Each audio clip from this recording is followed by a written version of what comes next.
je to taká dobrá škola do života, že minimálne raz by si to mal každý vyskúšať a je to veľmi dobré aj kvôli tomu feedbacku od tých zákazníkov, že máte to napriamo a vie vás to neskutočne namotivovať ďalej tvoriť.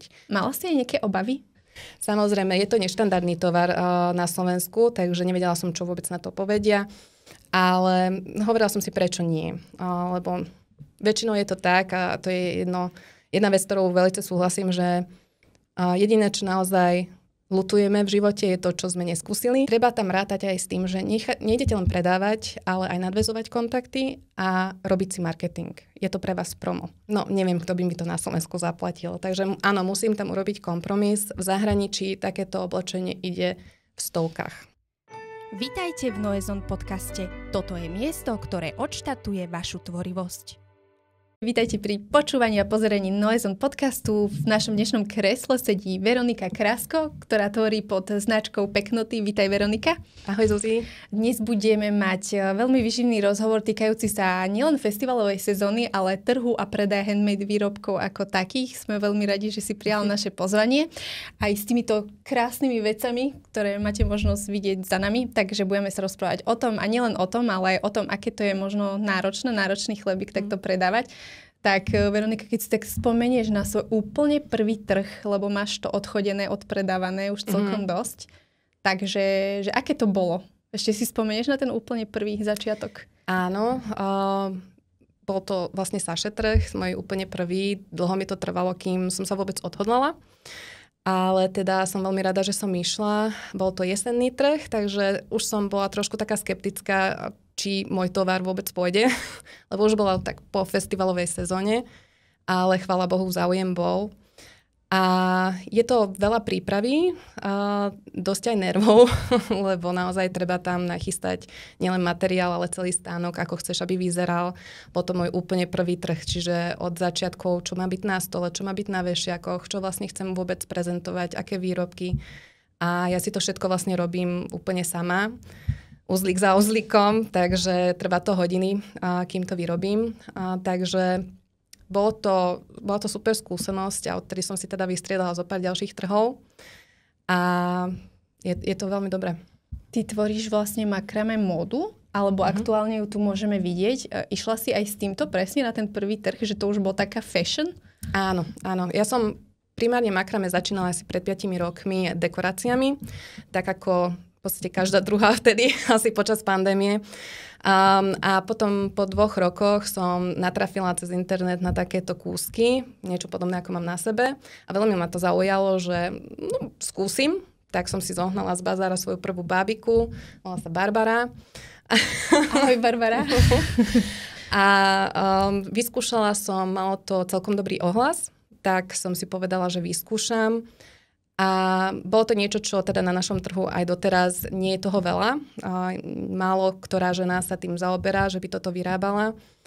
Ale je to špecifický tovar, takže len tak vidieť na e-shope alebo niekde na Inste je jedna vec. Ale mať možnosť si to ísť vyskúšať, ohmatať a pozrieť si, ako to naozaj vyzerá a pôsobí na tej postave, tak je na nezaplatenie, si myslím. Takže určite tie trhy sú podstatné aj z tohto hľadiska, aby si to mohli vyskúšať tie zákazníčky. Je to také extravagantnejšie, že nie je to asi pre každého, možno takého, ktorý sa bojí vystúpiť z tej takej komfortnej zóny, tak ako sa ti s týmto išlo medzi ľudí? No áno, je to úplne iný tovar, než nájdete inak na trhoch, čo sa týka oblečenia a podobných záležitostí alebo doplnkov. Takže išla som takou malou dušičkou, lebo nie každý sa odváži si to obliecť. Ale aj cez internet som mala také odozvy, že áno, je to pekné, neviem, kam by som si to obliekla okrem festivalu alebo podobne. A ja som chcela práve ukázať aj na tých trhoch, že sa to dá obliecť si k hocičomu.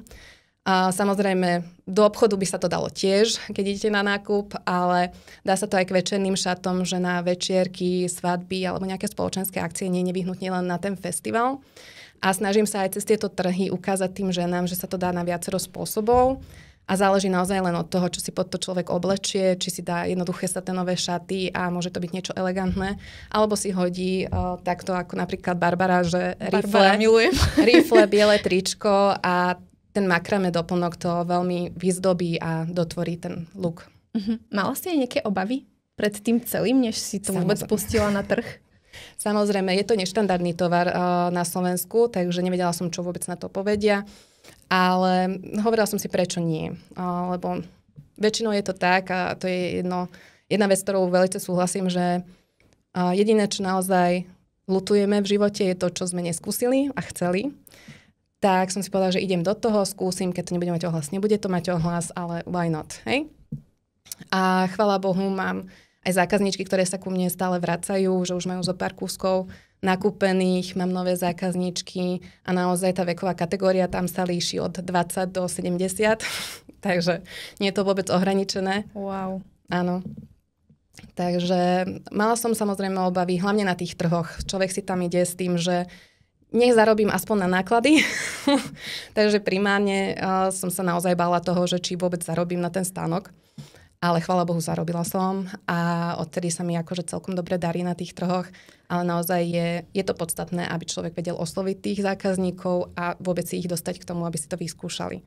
Chcela som sa opýtať, či ti ostane niečo navyše, lebo keď si hovorila, že tie náklady, že bolo to na začiatku také, že si ozaj išla do toho tou takou menšou dušičkou, alebo si mala také očakávanie, že áno, že proste zarobíme niečo naviac? S úplne malou dušičkou som išla. Popravde presne to, že ten prvý trh bol jesenný a nevedela som, že či vôbec ešte bude záujem, keďže už je mimo festivalovej sezóny. Tak som išla, že dobre, aspoň na ten stánok a na benzín, keď si zarobím, tak budem spokojná. Ale chvála Bohu, vyšlo to lepšie. Takže ma to motivovalo aj do ďalších trhov. Takže. Podľa čoho si možno vyberáš, že na aký trh pôjdeš? Máš už predsa za sebou aj tie väčšie festivály, aj také lokálnejšie trhy, že máš na to nejaký systém? Alebo... Môj systém je špecifický aj kvôli tomu, že okrem tejto záľuby a tohto biznisu mám aj korporátny job, ktorý je na plný úväzok. Plus mám 2 malé deti. Kedy to stíhajú tí ľudia? Musíš si nájsť čas. Je to pre mňa aj psychohygiena, takže veľmi dobre to padne. Kedy to stíham, alebo ako si vyberám tie trhy, primárne, aby som nebola príliš dlho od detí, aby som si nevyčerpala všetku dovolenku v korporátnom jobe. Takže musím si nastaviť, že aktuálne mi to vychádza nejaké 3-4 trhy ročne, že viem navštíviť. Zohráva tam úlohu aj tá cena, že za ktorú to miesto prenajímajú? A ešte stále sa považujem za relatívne mladú značku, rozbiehajúcu, by som povedala. Takže nemôžem si úplne dovoliť ísť, čo ja viem, do Prahy za neviem koľko peňazí, neviem presne poplatky, ale počula som, že sú vyššie ako tuto v Bratislave napríklad. S tým, že je to na 3-4 dní plus ubytovanie si zaplatiť a tak ďalej, to sa mi už navyšuje. Tým pádom ten zárobok je nižší, ako možno je tam silnejšia kúpna cena, ale už mám trošku obavy sa do toho pustiť. Možno budúci rok, ale vždy je to také, že sama sa musím tak nejak nabudiť do toho, že idem, neidem a ako. Takže aktuálne si vyberám skôr okolie Bratislavy, keďže tam si viem zabezpečiť ubytovanie aj zadarmo cez mojich kamarátov. A potom, čo sa týka festivalov, tak primárne je to jeden festival, neviem, či môžem povedať názov. Môžem. Grape teda tento rok, aj minulý rok som bola a tam to je výborná atmosféra a myslím si, že na tieto veci aj dobrá kúpna sila. Takže aj to veľa hovorí o tom, že čo si vyberiem, kam pôjdem a musím to aj naplánovať. Decká majú národky, takže niektoré mesiace to nie je jednoducho. Áno, takže je tam veľa faktorov, čo to ovplyvňuje. OK, možno prekvapilo ťa niečo, na čo si možno nebola pripravená pri tej tvorbe toho stánku celkovo, kým si to tam vystaviaš, kým to dáš vlastne do predaja? Ja, čo som si neuvedomila, je, koľko vecí človek potrebuje na taký stánok. Lebo v podstate by človek povedal, že dobre, mám stojan, ako tu, mám jednu bábiku, svoje veci, možno kasu, terminál a hotovo. Avšak ten stánok musí byť aj nejakým spôsobom prívetivý pre toho zákazníka, aby tam vôbec išiel. Musíš takže stánok musí mať svoju auru, hej? Áno. Dobre. Áno. A ja som veľmi kreatívny človek a veľa vecí si vyrábam sama doma. A takže mám stôl. Dobre, keď už mám stôl, tak pod stôl si dám všetky tašky, v ktorých som doniesla veci, lebo to nemáte veľmi kam odložiť. Takže to je akože úložný priestor. tak stôl by nemal byť prázdny, tak niečo na to. Potom nejaké logo, potom nejaké drobnosti, aby ste prilákali nejakých zákazníkov aspoň na to, že už prídu aspoň do stánku nejakú kľúčenku alebo niečo do vlasov. Na čo lákaš tých zákazníkov ty? Keď to nie sú stále tie, vieš, lebo toto sú už také väčšie veci, ale máš nejaké také lákadlo, že toto im podsuniem takto. Čo sa týka takých drobností, väčšinou sú to práve že kľúčenky, náušnice, makrame alebo takéto podobné veci. Druhá vec, lákadlo je u mňa svetelný nápis. To som zaviedla pred pár trhmi a to sa celkom oplatilo, lebo to svieti už zďaleka napríklad. Vizuálny prvok je tam tiež akože dôležitý.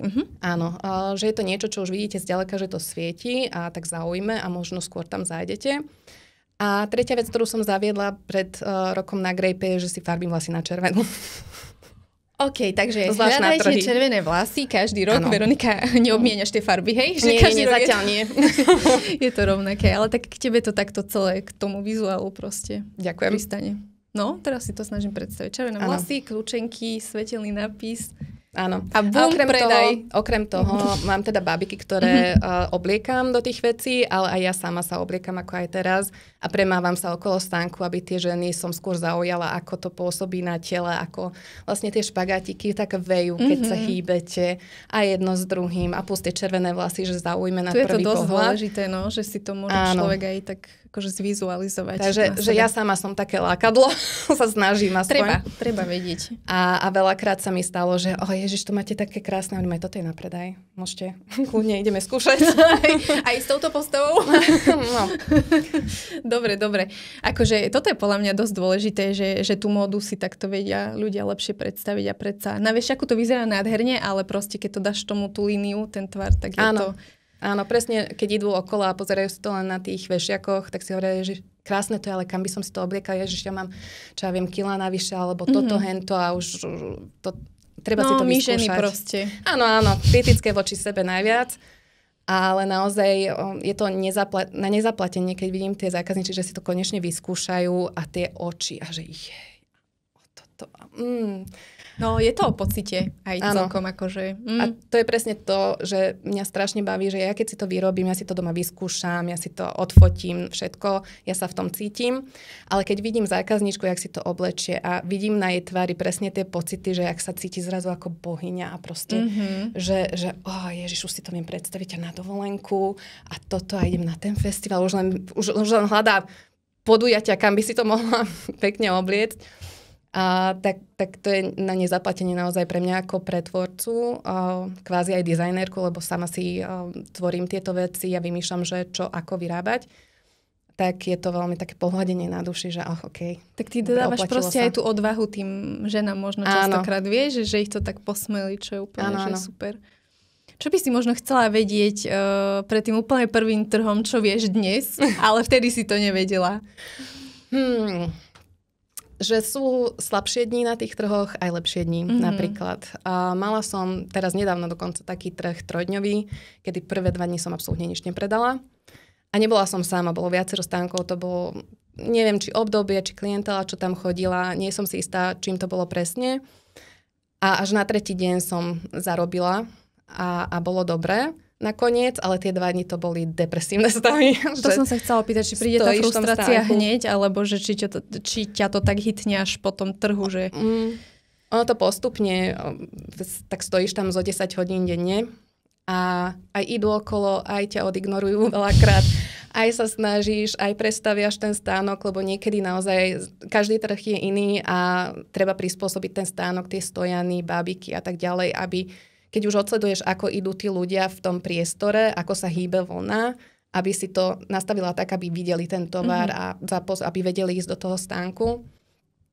Uskúšaš všetko a jediné šťastie naozaj, že ten 3. deň to išlo nakoniec, ale to ide s tým. Väčšinou ten prvý deň, hlavne keď je to v týždni, je taký slabší, tým, že ľudia pracujú a tak ďalej. Už ten 2., 3. deň je väčšinou fajn. Ale treba s tým rátať i s tým nastavením, že OK, že prvý deň asi nebude nič, že to je ešte taký klidek. No a kebyže Noezon zorganizuje nejaký takýto trh, tak by si do toho šla? No, na tým si neuvažovala že ešte? Sa vôbec pýtaš. Takže máme nad čím rozmýšľať, aby sme to portfólio nejako rozšírili. Dobre, Mala si niekedy problém si určiť nejakú cenu za tie výrobky, alebo ako si pristupovala k cenotvorbe? Respektíve, je nejaký rozdiel medzi tým, ako k tomu pristupuješ teraz, keď to porovnáš s tým začiatkom? Tak úplne na začiatku som sa snažila vyslovene, tak by sa aj malo, že si presne rozpíšeš, koľko materiálu som použila. Nielen vlna, ale aj doplnky, kovové, prípadne krabice na zabalenie, papiere na tlačiva, ktoré tam pribalujem a všetko možné, čo použiješ, vypísať, čo ťa to stálo a plus potom cena práce. A teraz nastav si cenu práce na Slovensku za handmade výrobok. Toto sú veci, ktoré, áno, už teraz, tým, že mám skúsenosti, niektoré veci mi trvajú oveľa kratšie, než na začiatku a vyrobím ich rýchlejšie. To ide aj zo skúseností, ktoré som nabrala. A sú veci, ktoré keď práve vymýšľam a tvorím, že nový dizajn, tak to trvá niekedy aj 10-12 hodín, kým dojdem k tomu finálnemu výrobku. A zarátaj to teraz do tej akože výslednej sumy. Teraz keď si zoberieš koľko? 10 eur na hodinu? No, neviem, kto by mi to na Slovensku zaplatil. Takže áno, musím tam urobiť kompromis. V zahraničí takéto oblečenie ide v stovkách. Hej. Ja si to tu aktuálne nemôžem dovoliť, takže musím prispôsobiť cenu trhu. Ale stále je to, v pohode hovorím, pre mňa je toto primárne psychohygiena a idem do toho so srdcom a s tým, že chcem vlastne posunúť tieto veci medzi ženy, nech sa oni cítia čo najlepšie a ženský a nech ich to povzdvihne. A áno, možno to úplne nekorešponduje tomu výrobku tá cena, ale chcem to proste dostať medzi tých ľudí. A vieš si to pred nimi tak obhájiť, že keď niekedy príde tá konfrontácia, že prečo to je tak drahé? No, mám dvojaké konfrontácie. Prvá konfrontácia je, spýtajú sa na cenu, poviem, že však to je lacné. To sú ale väčšinou ženy, ktoré majú trošku obehané aj zahraničie. Takých by sme si prijali zákazníkov asi všetci handmade tvorcovia, že ja som čakala, že poviete aspoň o 50 eur ešte drahšie. Môžem. Ak chcete dať. Môžeme sa ešte porozprávať, dohodnúť, ale áno. Sú tieto, ktoré majú teda toho obehané, prípadne sa s niečím podobným stretli v zahraničí, v Amerike alebo niekde inde. A potom je druhá kategória, ktorá, že čože, že ja som si myslela, že to bude ešte o 50 lacnejšie. A hovorím, no je to handmade výrobok, sú to hodiny práce, takže aj tieto popruhy napríklad, ktoré tu mám so sebou, to je všetko echt koža. A tiež slovenská výroba, ktorú si dávam ja vyrábať od ďalšej firmy. Takže tam si tiež musím narátať nejaké poplatky. Takže ono sa to nazbiera, ale stále je to podľa mňa priateľná cena na to, aký je to výrobok. A potom sú tam také, ktoré vždy by chceli nejakú slavičku. A myslím si, že jedna z vecí, ktorú si veľa ľudí na trhoch napríklad neuvedomuje, keď príde tam nakupovať, je, že koľko poplatkov napríklad ten to predáva, vôbec musí zaplatiť, aby tam mohol byť. A to vám aj navyšuje už tú cenu tých výrobkov. Čiže áno, niektorí prídu okolo povedia, že také si viem aj ja vyrobiť. Však také, no, čo už a toľko veľa chce za to a neviem čo, rôzne iné komentáre sú. Ale treba si uvedomiť naozaj, že koľko práce to dá prípravy a ešte poplatkov, ktoré my máme. Ako si možno pristupovala k tomu, keď si sa, dajme tomu, učila komunikovať s tými ľuďmi, že predsa to je, že face to face musíš reagovať, stretneš toho človeka, tak že máš nejaké tieto typy, triky, alebo nejak sa to tiež vyvíjalo v čase? Určite sa to vyvíjalo v čase. Ja tiež nebola som taký small talkista predtým. Odkedy mám deti, sa to zlepšilo, lebo tam si nútená. Jednoducho, či už u lekára, na ihrisku, hoci kde nadväzovať kontakty, aj nechcené. Takže to je dobré cvičisko. Dobrá škola života. Áno. Ale áno, ja od prírody napríklad nie som predajca, že nemám možno úplne tie návyky predajcovské. Mám švagra, ktorý by vám predal aj 2 deci vody za neviem koľko. Toho chceme všetci. Áno. Tento má proste v nature. Ja nie, takže u mňa to muselo prísť tak postupne. Veľa som si odsledovala aj na tých trhoch od ostatných predajcov, napríklad čo majú tiež oblečenia alebo nejaké doplnky. A na to sú tie trhy tiež výborné, že môžete odsledovať, nadviazať kontakty. A ide to tak postupne. Takisto tie trhy sú veľmi dobrým zrkadlom a vidíte ten feedback priamo od toho zákazníka, že on vám povie, že či je to dobrý materiál, či by uprednostňovali iný, ľahší, hrubší, neviem aký, alebo či niečo oni nenavrhnú. Koľkokrát sa mi stalo, že niečo som vyrobila a oni to začali obliekať úplne inak a vyzeralo to super a ja, že aj tak sa dá. Čiže ten feedback je pre teba dosť cenný. Áno, a snažím sa z toho nabrať čo najviac a potom to aplikovať vlastne v tej výrobe. Super, dobre. Toto sú všetko krásne veci, ale možno spomenieš si na nejaký trh, nemusíme ho menovať, alebo že proste nejakú udalosť, trh, že kedy to išlo, že úplne zle. To bol asi ten, čo som spomínala, že prvé 2 dni nešlo nič. Ostatné, musím povedať, že chvála Bohu, išli vždycky fajn. A nie. A na ten jeden všetky boli výborné, musím povedať. Možno čo považuješ za taký tvoj osobný najväčší úspech? No, výhoda tých trhov je, že spoznáte ľudí. Nielen klientov, ale aj svojich nejakých spolutrhovníkov a nadväzujete kontakty. A zviditeľňujete sa. Čiže treba tam rátať aj s tým, že nejdete len predávať, ale aj nadväzovať kontakty a robiť si marketing. Je to pre vás promo. Hej? A mne sa podarilo hneď na prvých trhoch, paradoxne, že ma našla jedna pani, ktorá robí kostýmy do divadiel napríklad. A takto si ma najala do Čiech, do divadla na 4 kostýmy, na operu to bolo. Wow, takže cez trh si sa dostala až takto takéto zákazke, áno. Napríklad. Alebo ma oslovili tiež cez trhy, aby som išla urobiť rozhovor do televízie.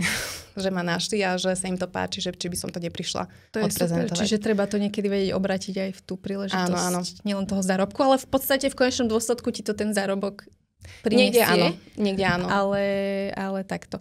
Dobre, a čo sa týka tej prezentácie tvojej značky Peknoty, tak s čím sa ty pohrávaš? Čo ty využívaš také? Čo je také typické pre teba? Ako pre značku? Pre značku pre mňa typické. Ťažko povedať, čo je typické. Ja pre budovanie svojej značky vlastne využívam jednak spolupráce. To je jedna vec. A práve to, že chodím medzi ľudí. Možno nie je tak často, keďže mám aj druhú prácu, rodinu a že nedá sa mi tak často. Veľmi obdivujem ľudí, ktorí toto robia na plný úväzok a v hlavnej sezóne chodia fakt, že každé 2 týždne na nejaký iný trh do iného mesta. Klobúk dole, neviem, či by som to dala. Ale naozaj takto snažím sa aj cez tie videá napríklad ukázať, že nám s akými outfitmi môžu toto si obliekať. Že sa to dá naozaj na večierok alebo na vínko večer s kamarátkou, rovnako na festival a úplne šialene si to vyzdobiť. A takýmto štýlom vlastne, cez ten Instagram primárne a potom rôzne spolupráce. Možno taký nejaký tvoj sen, ktorý si ešte nezdieľala nikde, že kde by si to chcela posunúť? No, kde by som to chcela posunúť? Dobrá otázka. Tak ja by som bola napríklad veľmi rada, keby sa mi podarila nejaká spolupráca s nejakou spevačkou, treba do videoklipov. To by mohlo byť veľmi zaujímavé pre tento typ môjho tovaru. Rada by som možno zaviedla do budúcna nejaký workshop, možno nejaký pravidelný na tieto veci, ak by bol záujem. A takéto postupne, akože malé krôčiky, myslím si, že v takýchto small businessoch, jak sa nazývame, treba vždy oslaviť a vedieť oceniť, že aj keď je to malý krok, ale je to krok a oslaviť si to a takto si dať po pliecku, že dobre, aj toto sa ti podarilo, ideme ďalej. V čom ti možno tie trhy alebo takáto seba prezentácia pomohli výraz ako človeku osobnostne? No, dosť vás to oťuka. Je to práca s ľuďmi, takže a tam fakt stojíte 10 hodín na nohách, zo pár dní po sebe, po strese s prípravou, vybalovaním a tak ďalej. A stále musíte byť proste priateľská, byť komunikatívna, vysmiatá a snažiť sa, neviem čo. Aj keď máš zlý deň. Aj keď máš zlý deň, no naposledy sa mi pozbieralo od alergie cez migrénu, cez všetko možné. Ale dala som to, 3 dní v prievane som stála, lebo tak som mala položený stánok. Ale zaťať zuby a ísť, sú to 3 dní, ktoré za to stoja, si myslím. A určite mi to pomohla aj tá komunikácia so zákazníkmi sa stále zlepšuje. Aj môj postoj k tomu, ako si obhájim svoju cenu napríklad a svoj tovar a že si viem lepšie nastaviť hranice. Už teraz tiež si dávam väčší pozor napríklad aj na spolupráce, že to, že niekto má 10 000 followerov je síce fajn, ale nemusím ísť nevyhnutne do tej spolupráce, lebo nemusí sa mi to oplatiť naspäť, tak ako by som si to možno predstavovala alebo želala. Takže tiež si vyberám už teraz tak opatrnejšie a tak. Super. A čo by si možno odkázala niekomu, kto nás sleduje a možno zvažuje, že tie trhy by akože skúsil? Takže čo by si, čím mu odkázala nejaký taký... Nech ide do toho. Určite minimálne raz vyskúšať. Je to veľmi dobrá skúsenosť. Dá to človeku veľmi veľa, si myslím. Tá príprava toho tovaru, tiež to je už týždne pred trhmi sa pripravujete na to. Hlavne keď je to niečo, čo ručne vyrábate, hačkujete, štrikujete, hocičo. Zaberá to hodiny práce, čiže kým nazbierate toľko tovaru, čo môžete ísť predávať, to chvíľu potrvá. Plus nachystať, ako má vyzerať ten stánok. To je tiež kategória sama o sebe. Ako to zbalíte, aby ste nevynášali veci 2 hodiny na miesto konaň a stihli všetko zbaliť potom. Má to veľa faktorov, ale je to taká dobrá škola do života, že minimálne raz by si to mal každý vyskúšať a je to veľmi dobré aj kvôli tomu feedbacku od tých zákazníkov, že máte to napriamo a vie vás to neskutočne namotivovať ďalej tvoriť. Lebo aj pri mojich veciach toľko žien, čo sa mi tam zastaví, že ježiš, to je krásne. Aj keď si nekúpia, aj keď si zoberú len vizitku napríklad. Už možno o 2-3 týždne mi napíšu. Hej? Je to tak pozitívna energia, ktorú od nich dostane človek, že to vás tak nabudí ďalej tvoriť a vymýšľať nejaké nové veci, že sa to určite oplatí. Super. No tak a teraz si ma namotivovala, že ja by som si chcela tiež vyskúšať, keď už sa o tom bavíme, lebo ja si to tak vizualizujem. Tak Veronika mi dala svolení. Áno. Tak ak dovolíš, ty kľudne môžeš ostať sedieť pri mikrofóne. Adam, čo ty na to? Môžeš to takto kľudne teraz ešte okomentovať. Okomentujem? Že čo mám na sebe, že možno keď si spomenieš, že ako dlho ti to trvalo, toto konkrétne. Toto je kúsok, ktorý... Videla som inšpirácie na internete, Pintereste a podobne z normálneho textilného oblečenia a potom druhé šaty, ktoré boli makrame šaty a povedala som si, že niečo z toho musím akože pokombinovať.